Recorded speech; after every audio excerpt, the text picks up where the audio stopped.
মৰমৰ ছাত্ৰ ছাত্ৰীসকল, আজি তোমালোকক সপ্তম শ্ৰেণীৰ হিন্দী পাঠ্যপুথি পল্লৱ 2 পাঠ 3 পাঠটো অৰ্থ সহকাৰে বুজাবলৈ লৈছো। एक तेजस्वी और दयावान बालक। বীৰেশ্বৰ एक সাহসী बालक था। বীৰেশ্বৰ एजन साहसी लड़ा আছিল।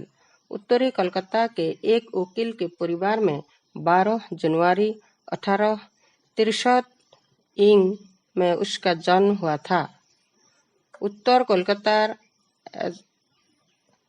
वकील परिवारत 12 जनवरी 1863 सनत तर जन्म होइছিল। उसके पिता का नाम था विश्वनाथ दत्त तथा माँ का नाम भुवनेश्वरी देवी था। तो देवतार नाम আছিল विश्वनाथ दत्त और माकर नाम আছিল भुवनेश्वरी देवी। लोग प्यार से उसे बिले नाम से भी पुकारते थे। मानुहे तक मरमते बिले बुली मातिছিল। एक दिन की बात है, एदिनाखনৰ কথা। বীৰেশ্বৰ एक मेला देखकर कुछ दोस्तों के साथ लौट रहा था। एदिनाखনৰ বীৰেশ্বৰ এখন মেলা চাই কিছুমান বন্ধুৰ লগত ঘৰলৈ উভতি আছিল। अचानक एक घोड़ा गाड़ी तीव्र गति से आ गई और एक छोटा बच्चा गाड़ी के नीचे आ गया। हठात এখন ঘোড়া গাড়ী জোৰেৰে আহি আছিল আৰু তাত এটা সৰু ল'ৰা গাড়ীৰ তলত পৰিছিল। ছবি देखते ही रो गए। সকলোৱে চাই আছিল। बीरेश्वर ने अपने साहस का परिचय देते हुए बोरी फुर्ती से उस बच्चे को गाड़ी के नीचे से निकाला। বীৰেশ্বৰে নিজৰ সাহসৰ পৰিচয় দি আনন্দৰে ল'ৰাজনক গাড়ীৰ তলৰ পৰা ওলাই আনিছিল। सभी ने उसकी प्रशंसा की। সকলোৱে তেওঁক প্ৰশংসা কৰিছিল। बालक বীৰেশ্বৰ के मन में दया का भाव भरा हुआ था। ল'ৰা বীৰেশ্বৰৰ মনত দয়াৰ ভাৱ আছিল। उसमें एक विशेष आदत थी दान की। তেওঁৰ এটা অভ্যাস আছিল দান কৰা। जरूरतमंद को देखकर अपने पिता की ही तरह वो जो भी कीमती वस्तु हो दान कर देता था। आवश्यक मते তেওঁ নিজৰ দেউতাকৰ নিচিনাই তেওঁ মূল্যৱান বস্তুবিলাক দান কৰি দিছিল। यहाँ तक कि स्वयं के कपड़े भी আৰু নিজৰ কাপোৰো দিছিল। कभी कभार माँ इस कारण से उसे कमरे में बंद कर देती थी। केতিয়াবা माके তেওঁ कोठालित बंद কৰি राखिছিল। तब भी वो रास्ते से गुजरते हुए भिखारियों को बुलाकर खिड़की से कमरे का सामान दे देता था। তেতিয়া তেওঁ ৰাস্তাৰ ভিখাৰীসকলক মাতি আনি খিৰিকীৰে कोठालिर পৰা বস্তু দিছিল। मजबूर होकर माँ को कमरा खोल देना पड़ता था। हताश হৈ माके कोठाली खुली दिছিল। दिनों दिन বীৰেশ্বৰ बड़ा होने लगा। दिने दिने বীৰেশ্বৰ ডাঙৰ হ'বলৈ ধৰিলে। वो स्कूल भी जाने लगा। तो स्कूलলৈ যাবলৈ ধৰিলে। माँ ने स्कूल में उसका नाम रखा नरेंद्रनाथ। माँ के तो स्कूलत नाम रखिले नरेंद्रनाथ। कोलकाता के विद्यासागर मेट्रोपॉलिटन स्कूल में उसकी पढ़ाई शुरू हुई। कलिकतार विद्यासागर मेट्रोपॉलिटन स्कूलत তেওঁৰ पढ़ा आरंभ हल। नरेंद्रनाथ लिखाई पढ़ाई में भी तेज था। नरेंद्रनाथ लिखा पढ़ात बर चौका আছিল। दोस्तों के साथ खेल कर समय बिताना उसे ज्यादा पसंद था। बंधुসকলৰ লগত বেছি সময় খেলি তেওঁ ভাল পাইছিল। लेकिन जब भी पढ़ता था मन लगाकर पढ़ता था। किंतु जेतिया তেওঁ पढ़िছিল मनोजगरे पढ़िছিল। धीरे धीरे पढ़ाई में उसकी रुचि बढ़ने लगी। लाहे लाहे তেওঁৰ पढ़ात आग्रह আহিল। वो साहित्य दर्शन शास्त्र इतिहास आदि विषयों पर गंभीर अध्ययन करने लगा। তেওঁ সাহিত্য দৰ্শন শাস্ত্ৰ ইতিহাস আদিৰ বিষয়ে ভালকৈ অধ্যয়ন কৰিবলৈ ধৰিলে। प्रवेशिका परीक्षा में नरेंद्रनाथ प्रथम विभाग में उत्तीर्ण हुआ। मैट्रिक परीक्षात তেওঁ प्रथम विभागत उत्तीर्ण হৈছিল। उसके बाद कुछ दिनों के लिए प्रेसिडेंसी कॉलेज में भी अध्ययन किया। तार पिছত কিছুদিনৰ কাৰণে তেওঁ প্ৰেচিডেন্সি কলেজত अध्ययन কৰিছিল। तत्पश्चात जनरल असेंबलीज कॉलेज में उसने दाखिला लिया। কিছুদিনৰ পাছত জেনেৰেল এছেম্বলিজ কলেজত তেওঁ দাখিলা লৈছিল। आज ये कॉलेज स्कॉटिश चर्च कॉलेज नाम से परिचित है। আজি এইখন কলেজ स्कॉटिश चर्च कॉलेज नामेरे परिचित होइसे। कॉलेज में पढ़ते समय नरेंद्रनाथ का प्रिय विषय रहा दर्शन शास्त्र। कॉलेजत पढ़ी थकार সময়त नरेंद्रनाथर प्रिय विषयটো আছিল दर्शन शास्त्र। यूनियन जर्मनी आदि देशों के दर्शन शास्त्रों का उसने विस्तार पूर्वक अध्ययन किया। ग्रीस জাৰ্মানী आदि देशৰ दर्शन शास्त्ৰৰ কাৰণে গোটেই अध्ययन কৰিছিল। उसके मन में तरह तरह के प्रश्न उठने लगे। তেওঁৰ মনত বিভিন্ন ধৰণৰ प्रश्न उदय হৈছিল। इन्हीं प्रश्नों के उत्तर ढूंढते हुए वो एक दिन दक्षिणेश्वर काली मंदिर के साधक रामकृष्ण परमहंस के पास पहुंचा। এদিনাখন তেওঁ ঘূৰি ফুৰোতে दक्षिणेश्वर काली मंदिरत साधक रामकृष्ण परमहंसर ओसर छापिছিল। उनके विचारों और सिद्धांतों से वो इतना प्रभावित हुआ कि उन्हें अपना गुरु मान लिया।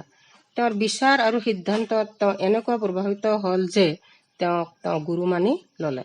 अपने गुरु की छत्र छाया में नरेंद्र ने वेद उपनिषद गीता आदि का अध्ययन किया। गुरुर छत्र छायात नरेंद्र वेद उपनिषद गीता आदि अध्ययन करिले। गुरु रामकृष्ण परमहंस ने उसे बेसहारे और पीड़ित लोगों की सेवा करने के लिए प्रत्याशित किया। गुरु रामकृष्ण परमहंस निसहाय মানুহখিনিক সেৱাৰ কাৰণে প্ৰত্যাশিত কৰিছিল। पिताजी विश्वनाथ दत्त के आकस्मिक निधन के बाद परिवार की आर्थिक स्थिति बिगड़ गई। देवताक विश्वनाथ दत्तर आकस्मिक निधनत परिवार आर्थिक अवस्था बेया হৈছিল। उस समय नरेंद्र बीए पास कर कानून की पढ़ाई कर रहा था। সেই সময়ত नरेंद्रनाथे बीए पास करी वकालती पढ़िছিল। परिवार का दायित्व उसके नाजुक कंधों पर आ पड़ा। परियालर दायित्व তেওঁৰ कांधत परिছিল। नरेंद्र को पढ़ाई छोड़ने पड़ी और नरेंद्र पढ़ा एरिब लगा হৈছিল। फिर भी नरेंद्र ने अपना हौसला बनाए रखा और अपनी साधना और लगन से ज्ञान अर्जन करता रहा।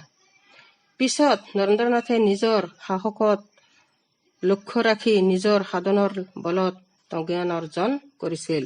विश्व के जाने माने कलकत्ता विश्वविद्यालय से सम्मानीय अध्यापक पद के लिए उसे आमंत्रित किया गया था।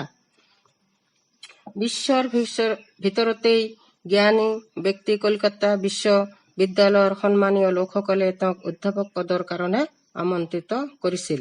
लेकिन गरीब लाचार और बेसहारे लोगों की सेवा करने के लिए उसने इस प्रस्ताव को टुकरा दिया। किंतु दुखिया निचला মানুহখিনিৰ সহায়ৰ কাৰণে সেৱাৰ কাৰণে তেওঁ এই प्रस्ताव प्रत्याখ্যান কৰিছিল।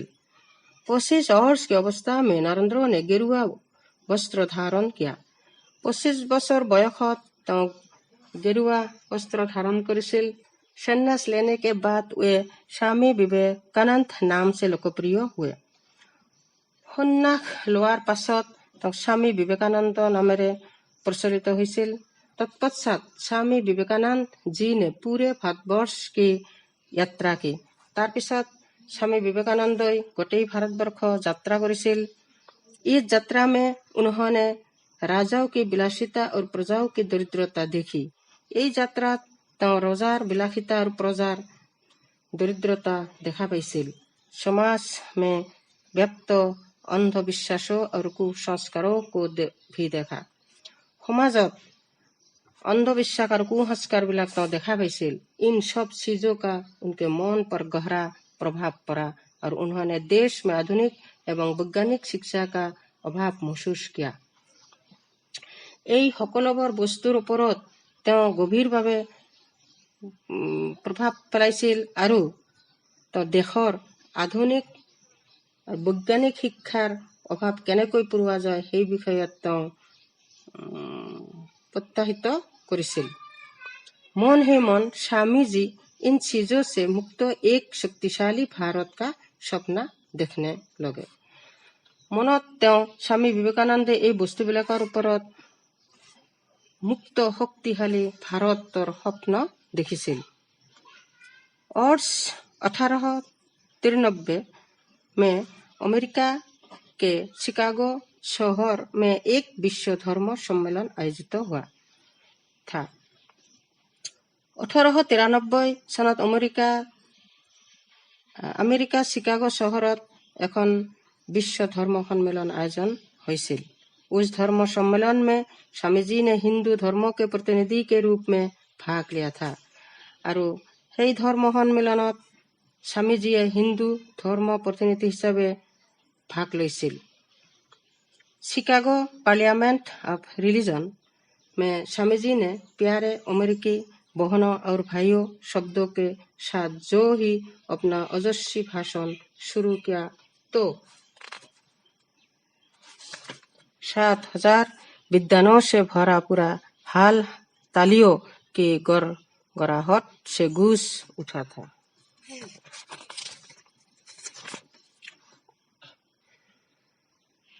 শিকাগো পাৰ্লিয়ামেণ্ট অফ ৰিলিজনত স্বামীজী মৰমৰ আমেৰিকা বা ভাই বহন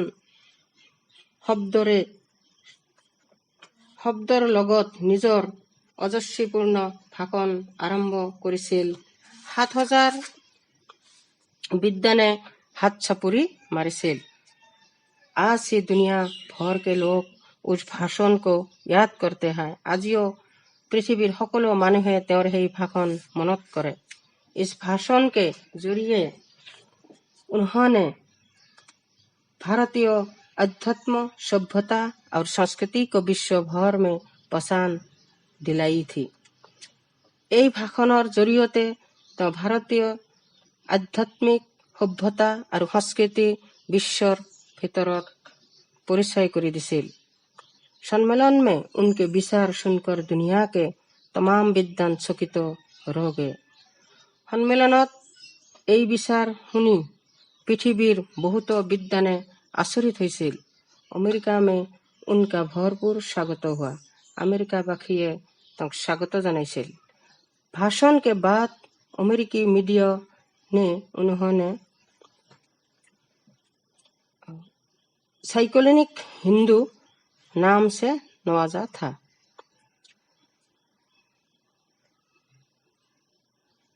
ভাষণৰ পিছত আমেৰিকা মিডিয়াই তেওঁক साइक्लोनिक हिंदू বুলি जनाजात কৰিছিল।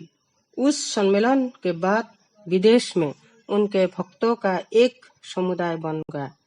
তাৰ পাছত সন্মিলনৰ পাছত বিদেশত বহুতো ভক্তই তেওঁক লগ কৰিছিল। অনেক লোক उनके शिष्य भी बन गए। বহুতো মানুহ তেওঁৰ শিষ্য হৈছিল। भारत वापस आकर स्वामी जी ने रामकृष्ण मिशन नामक एक कल्याणकारी संस्था की भी स्थापना की। ভাৰতবৰ্ষলৈ ঘূৰি আহি তেওঁ স্বামীজীয়ে ৰামকৃষ্ণ মিছন নামৰ এখন কল্যাণকাৰী সংস্থা স্থাপন কৰিছিল। समस्त पृथ्वी के गरीब बेसहारे लोगों की सेवा करना इस संस्था का प्रधान उद्देश्य है। সকলো দুখীয়া নিঃসহায় মানুহৰ সেৱাৰ কাৰণে এই সংস্থাৰ প্ৰধান উদ্দেশ্য আছিল। आज देश विदेश में इस संस्था की अनेक शाखाएं काम कर रही हैं। আজি দেশ বিদেশৰ এই সংস্থাই বহুতো কাম কৰি আহিছে। স্বামীজী एक मानवतावादी संत थे। স্বামীজী एजन मानवतावादी संतान আছিল। उन्होंने मानव की उन्नति और कल्याण की सर्वोपरि माना। তেওঁ মানুহৰ উন্নতি আৰু কল্যাণৰ বিষয়ে मानिছিল। स्वामी जी दुनिया के सभी धार्मिक विचारों को महत्व देते थे। স্বামীজীয়ে পৃথিৱীৰ সকলো ধৰ্মাৱলম্বী মানুহৰ ওপৰত গুৰুত্ব দিছিল। उनकी अजपूर्ण वाणी और उपदेश आज भी समस्त मानव जाति में शक्ति का संचार करता है। তেওঁৰ অজপূৰ্ণ বাণীত তেওঁৰ উপদেশ আজিও সমস্ত মানৱ জাতিৰ ওপৰত শক্তি ৰূপে সঞ্চাৰ হৈছে। देश की युवा शक्ति पर स्वामी जी को पूरा भरोसा था। देशৰ যুৱশক্তিৰ ওপৰত স্বামীজীৰ आशा আছিল। इसलिए तन मन से स्वस्थ होकर देश के भविष्य को बदलने की दिशा में काम करने के लिए अपने पूरी जनशक्ति का आह्वान किया था। এই কারণে স্বাস্থ্য সুস্থ ৰাখি দেশৰ ভৱিষ্যত সলনি কৰাৰ কাৰণে কামত আগুৱাই যোৱাৰ কাৰণে যুৱা শক্তিক আহ্বান জনাইছিল। স্বামীজী सिर्फ 39 साल तक ही जीवित रहे। স্বামীজী मात्र 39 বছৰ জীয়াই আছিল। और 1902 के 4 जुलाई को बेल्लोर मठ में उन्होंने अंतिम सांस ली। 1902 চনৰ 4 जुलाई बेल्लोৰৰ तर अंतिम निश्वास पेलाइছিল। आज भी लोग इस महान दार्शनिक, ओजस्वी वक्ता, मानवतावादी संत को श्रद्धा के साथ स्मरण करते हैं। আজিও মানুহে মহান দাৰ্শনিক, ওজস্वी वक्ता, मानवतावादी সন্তানক শ্ৰদ্ধাৰে সকলোৱে स्मरण करे। हमारा सौभाग्य है कि हम 2013 में उनके जन्म का 150वां वर्ष मनाने वाले हैं।